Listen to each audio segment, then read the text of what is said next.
Hello there, welcome to the latest vlog, people. It's only going to be a short one, this one, because to be honest with you, this weekend's all been about having a social, catching up with my good mate T, and fishing one of the most amazing events that I've ever been to or ever been part of, and that's the Carp for Cancer charity match. They've had a bit of a reunion here. We did 10 years, and then they've decided to put a little reunion match on the historic Cuttle Mill Fishery. So that's where we've been this weekend, on Cuttle Mill. Absolutely beautiful. I'll try and get a few cutaways of the place, but you know, steeped in history, iconic sort of mill ponds that's been silted up, very shallow, lots of beautiful fish inside here, and it's available on a day ticket now. So the lake's been hired out for this event. We've got both lakes actually. We've got the main mill lake, and then we've got the lake behind the back lake as well. But yeah, things have gone well. Not only have we had fun, not only have we caught up with friends, but we are winning the match as well, I think. It's the last morning now, so it's a Sunday morning.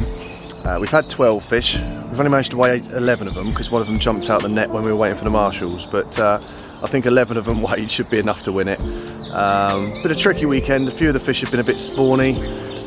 Not all of them, just a few of them, just the sort of stragglers that haven't gone yet. But we've managed to find, interestingly, one spot that's done 10 of the 11 bites. Down in the margin, just been poling it out down the margin, and that's been the spot that's done the fish. I was saying to Tom when we sort of like first started fishing that it's the type of pond, these small sort of like, they've been fished for a long time, you know, small established ponds. You tend to find that although there's loads of likely looking areas, like I'll show you some of the pictures of the, in fact if I turn around you might be able to see the islands and stuff behind me. Look at that willow tree on the islands, where is it? Up there. It's absolutely beautiful.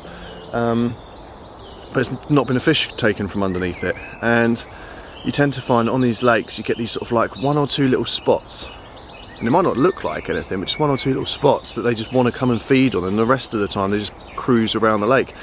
And just like my friend Ryan said, you know, big shout out to Ryan, he you know, was exactly right on this, but he said they're sun worshippers in this lake, and they are. The sun rises, I don't know if you can see it up there, the sun rises sort of up there behind me and then comes across the lake. And in the morning, they're over that side of the lake. There was loads of them there yesterday morning. And as the sun works its way through the sky, by the afternoon, the sun comes over opposite us and then shines into our margin. And there's one bush down there that I walked all the margin before I put a rod down there on the first afternoon. Walked all the margin, and there was just one little spot that there was a few pinprick bubbles coming up. And I thought, right, looks like there's a fish feeding now. I stood there about 10 minutes, clearly sort of clocked that there was a carp feeding down there.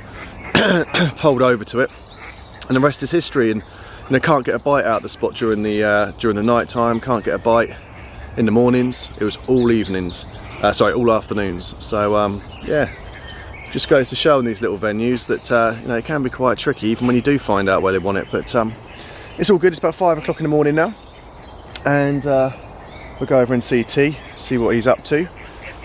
But yeah, it's been nice. It's been lovely fishing with Tom again. It's been a long time since we fished together. So we've been catching up and stuff, having a couple of beers, just taking it nice and casual this one. We haven't been fishing hard, and yeah, it's been nice. Just nice being out on the bank and what fishing should all be about. Right, that's enough of me waffling on. I'll try and get a little bit of footage. I don't know what the total amount of money that this charity event has raised over the years, but it's a staggering amount. They get donations from so many different companies for the raffle and for the auction at the end.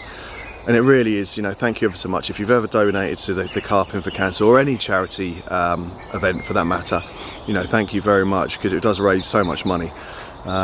We personally picked up baits from, prizes from NutriBaits, Dreamcatcher clothing, South Coast rods, obviously I put some stuff in. And then there's some bait companies as well that Tom collected for.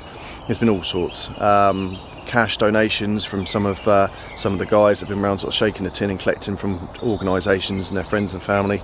So yeah, it's been a collective effort, and I'm sure I'll get some footage towards the end and update you of how much money's been raised. But for now on, I'm going to stop waffling on. Things are going well. 12 fish in the bag. Let's see if we can get another one before the end of the match. Morning, T. Morning. What are we up to? Just last little bit of bait needs using up, so we're going to, as we're so far ahead, pile it in and see what happens really around that island. There's been a lot of fish moving around it, but more looking spawny the last couple of days, but waking up this morning, the lake's a completely different lake. There's no sign of any spawning activity. The fish seem to be acting a lot more normal, so thought process is if they're using that island regularly and now they've finished their business, it might be a good idea to put some corn and bloodworm pellet down there, which is what we've been using, and that nice little bright bed of bait might just nick one last bite before we have to listen out for the final hooter. One last bite, mate, that's what we're after, isn't it? So we've got our little friend Daffy there. Hello Daffy. Yeah, a few of them on here, but yeah, check that out. What a beautiful lake, wonderful location, and that mill house is to die for. It's imagine living there and looking out over this every day. But it's all good. Let's see if we get one more bite, AT. Yeah, let's go for it.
So that's the 15th anniversary C4C match finished.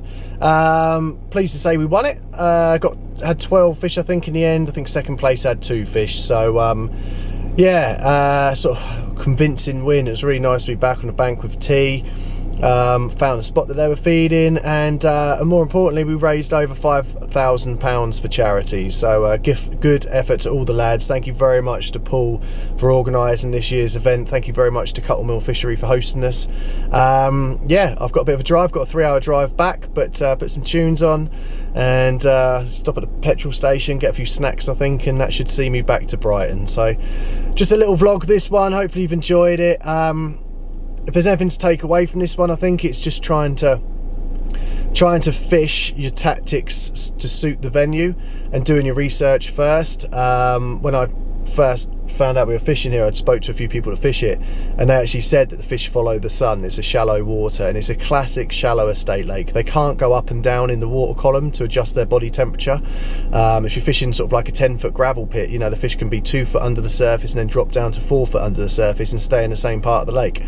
When you're fishing a shallow lake like this, when the sun's out, they're cold-blooded creatures, so their body temperature warms to the temperature around them, and they just follow the sun. You know, they just want to stay in the sun. If a corner of the lake gets cold and shady, they just push out and move around with the sunshine. That's exactly what they did. We didn't have any fish during the sort of like the night time, no any fish during the morning, and then each afternoon the fish turned up in the little corner down to our right hand side. But as soon as the sun hit it, they sort of came into the swim, and yeah, we capitalised and had 12 bites, landed 12 fish. So good stuff.